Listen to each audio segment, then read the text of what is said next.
Hello everyone, welcome to one and all. आणि आज आपण नवीन व्हिडिओसोबत भेटत आहोत.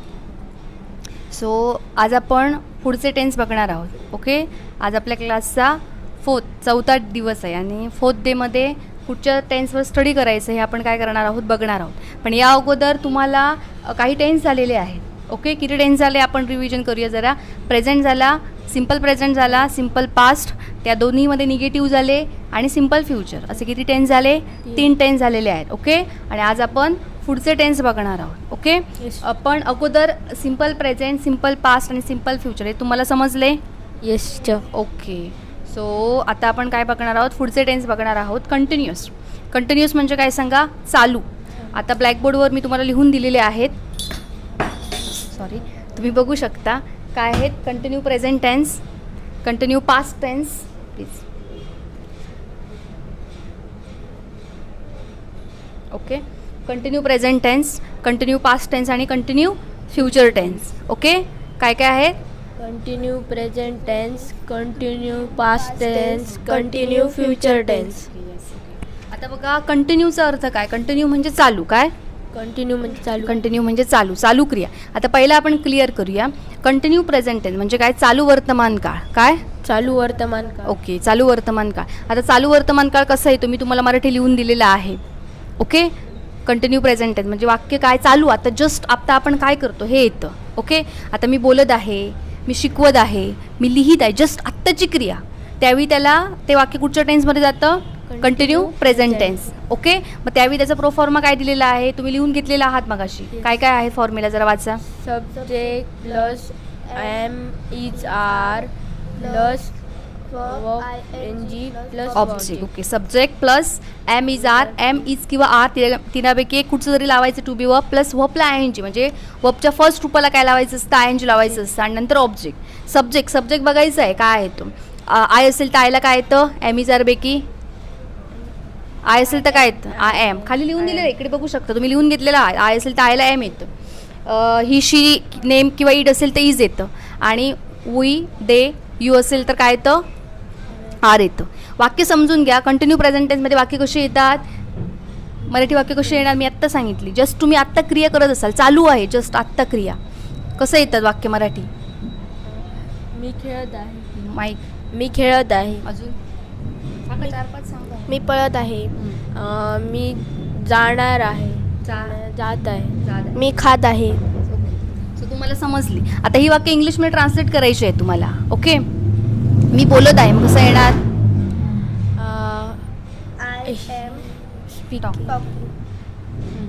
कसं आहे? कसं येणार? I am talking. Okay, very good. Yes, मी खात आहे. I am eating. ती बोलत आहे. She is eating. ती बोलत आहे. She is speaking. ओके, म्हणजे तुम्हाला समजलं इज. ओके, इज कुठे लावायचं ते जात आहेत. He is. ते वेर गोईंग. आपण कंटिन्यू प्रेझेंट टेन्स बघतो. हां, ते आर गोईंग. समजलं ना काय ते? समजून घ्या. कंटिन्यू टेन्स म्हणजे काय? कंटिन्यू म्हणजे चालू क्रिया. कंटिन्यू प्रेझेंट म्हणजे काय? सांग, चालू क्रिया. चालू आत्ता जस्ट होते, म्हणजे मी बोलत आहे, मी खात आहे, मी पीत आहे, मी देत आहे. ओके, मग त्यावेळी तुम्हाला प्रोफॉर्मा दिलेला आहे. सब्जेक्ट नंतर काय लावायचं आहे? Am is are. Talk loudly. Am is are plus वर्बला आय एन जी, म्हणजे वर्बच्या फर्स्ट रूपाला आय एन जी लावायचं. समजून घ्या. कमला आय एन जी, कमिंग. गोला I N G, going. Okay, taking, whatever. Okay, understand. आणि ऑब्जेक्ट फक्त समजून घ्या. एम इज आर हे 3 टू बी वर्ब आहेत, ते कुठे येतात हे समजून घ्या. सब्जेक्ट पर्टिक्युलर बघायचं आहे. आय असेल तर आयला एम येतं. ही शी असेल, नेम असेल, इड असेल त्याला काय येतं? इज येतं. आणि वी दे यूला काय येतं? आर येतं. समजलं? कळलं? हो. ओके, सो याचं काय करायचं आहे? स्टडी करायचं. मी तुम्हाला मग अशी पॅराग्राफ सेंटेन्स दिलेली आहेत, ती जरा चेक करताय का? म्हणजे मला मराठी वाचून इंग्लिशमध्ये सांगू शकता का वाक्य? एक 1 by 1. फर्स्ट, ती talk loudly. Yes, you read. ती पुस्तक. First Marathi tell, then after. ती पुस्तके पाठवत आहे. She is sent book. Verb I N G. No, she is sending sending book.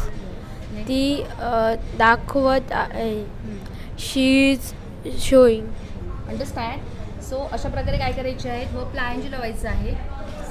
Verb I N G you have to join and you have to solve it. Okay. Verb I N G प्रत्यय लावायचा, M is आरचा use करायचा आणि सोडवायचे आहे. पुन्हा एकदा सांगते, continue present tense समजून घ्या.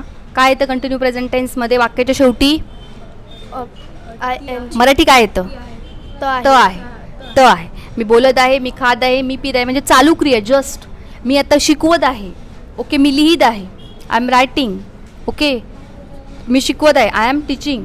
ओके. मी पकडत आहे, मी देत आहे, म्हणजे चालू क्रिया. जस्ट त्यावेळी काय वापरतात? कंटिन्यू प्रेझेंट टेन्स फॉर्म वापरतात. ओके. अंडरस्टँड? क्लिअर झालं? ओके. आता आपण नेक्स्ट बघूया continue past tense. So continue past tense. Continue past tense म्हणजे काय सांग? चालू. कंटिन्यू प्रेझेंट टेन्स म्हणजे चालू वर्तमान काळ. कंटिन्यू पास्ट टेन्स म्हणजे चालू भूतकाळ.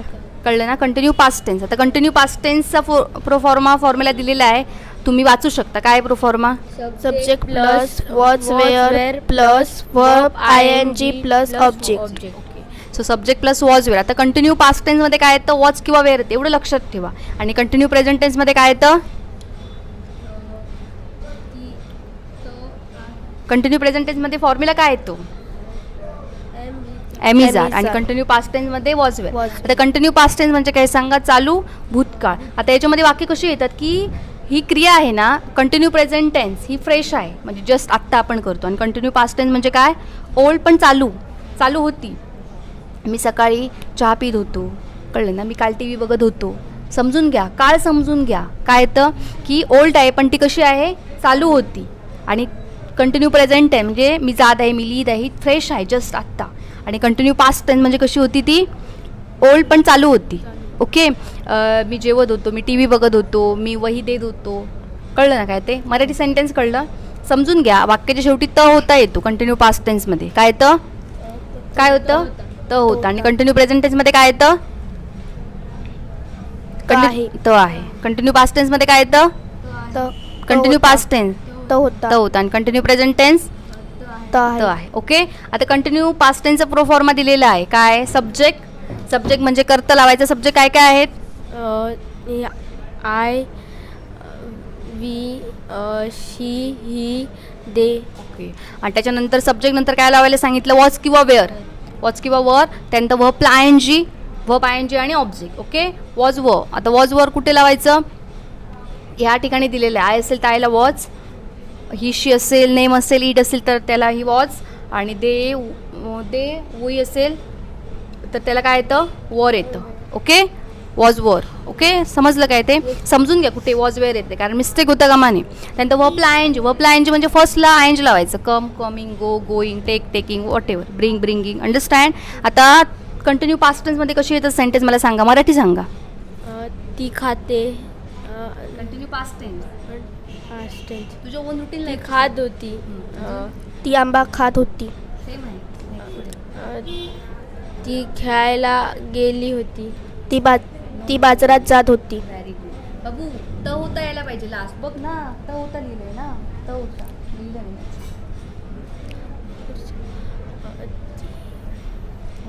ती खेळत होती. येस, समजलं.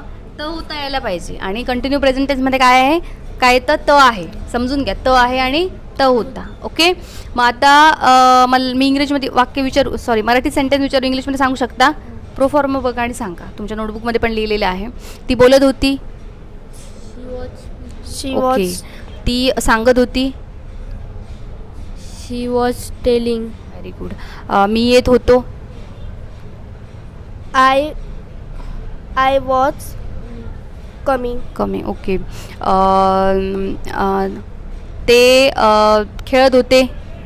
दे were playing. Okay. Understand? So आता आपण काय करणार आहोत की कंटिन्यू पास्ट टेन्समध्ये तुम्हाला पॅराग्राफ दिलेला होता मराठी सेंटेन्स. सांगू शकता का मला वाचून Marathi to English? Continue past tense. ती खात होती. She was eating. आम्ही बोलत होतो. We are talking. बोलत होतो. Continue past tense. आर कुठे येतं? कंटिन्यू प्रेझेंट टेन्समध्ये. We were talking. टॉकिंग. कळलं ना काय ते? ओके.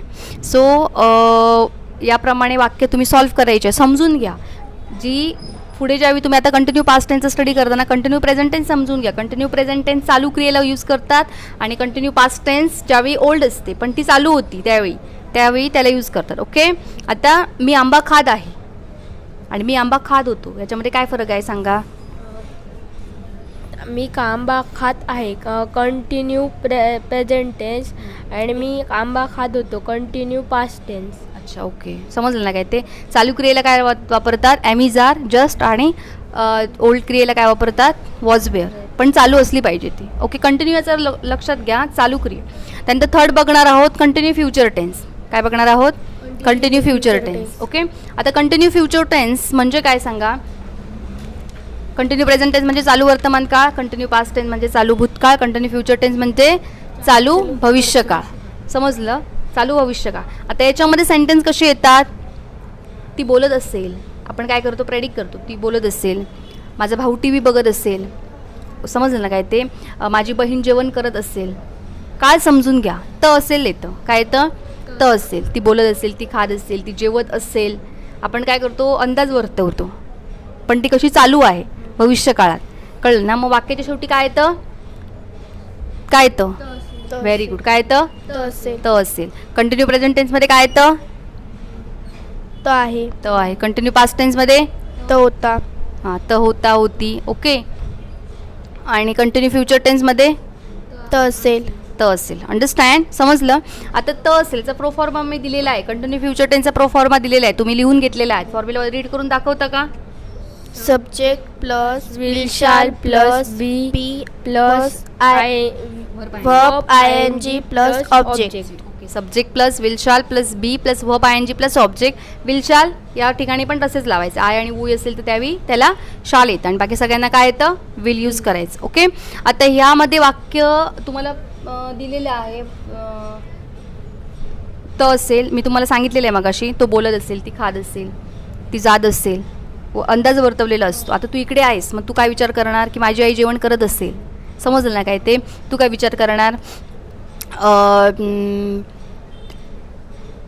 तो टी व्ही बघत असेल किंवा माझा भाऊ टी व्ही बघत असेल, की अंदाज वर्तवतो आपण. ओके. अंडरस्टँड. फ्युचर टेन्समध्ये बघत असेल तो, आणि पण ती कशी आहे, चालू आहे. समजलं ना काय ते. ओके. सो आता तुम्ही मला मराठी वाक्य सांगू शकता का, मराठी.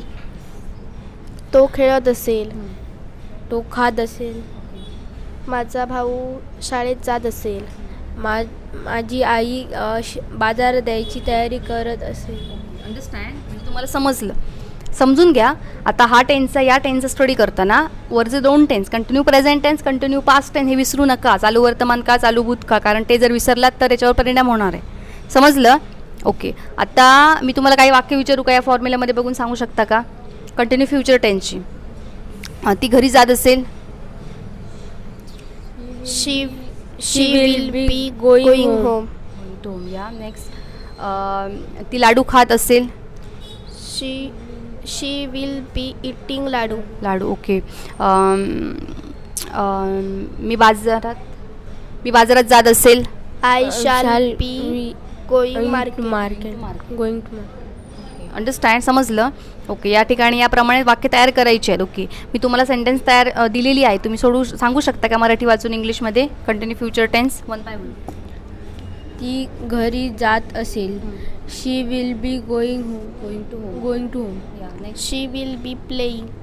मराठी. ती खेळत असेल, टॉक लाऊडली. इंग्लिश. ती खेळत असेल, शी विल बी प्लेइंग. तो पण. हां, म्हणजे राहिलेली वाक्य तुम्ही सोडवू शकता होमवर्क. ओके. सो समजून घ्या वाक्य. कंटिन्यू प्रेझेंट, कंटिन्यू पास्ट आणि कंटिन्यू फ्युचर या तीनही क्रिया कशा असतात, चालू आहेत. पण कंटिन्यू म्हणजे फ्रेश आहे. ओके. पास्ट म्हणजे कशी, कंटिन्यू पास्ट टेन्स म्हणजे कशी, ओल्ड आहे पण ती चालू होती. आणि कंटिन्यू फ्युचर म्हणजे आपण एखाद्या वेळी अंदाज वर्तवतो फ्युचरमध्ये. ओके. तो बोलत असेल, ती खात असेल, अंडरस्टँड, जात असेल, म्हणजे चालू आहे. तिन्ही कशा आहेत, चालू आहे. ओके. या तीनही टेन्सचा काय करा, तुम्ही स्टडी करा. ओके. आणि जो होमवर्क दिलेला आहे तो होमवर्क काय करा, सॉल्व्ह करा. पुढचे टेन्स आपण नंतर बघायचे आहे. ओके. पण त्याच्यावर हे जे झालेले टेन्स आहे त्याच्यावर आपण काय करणार आहोत, एक्झाम घेणार आहोत. किती टेन्स झाले बघा आतापर्यंत. Simple present, simple present, simple past tense, simple future tense, continue present tense, continue past tense, continue future tense. You say Simple present tense, simple past tense, simple present tense, simple past tense, continue future tense, continue present tense, continue past tense, simple future राहिलं वाटतं. simple future negative tense. Also. Okay, so याच्यावर study करा आणि next लेक्चरला आपण काय करणार आहोत, next tense बघणार आहोत. Okay, understand.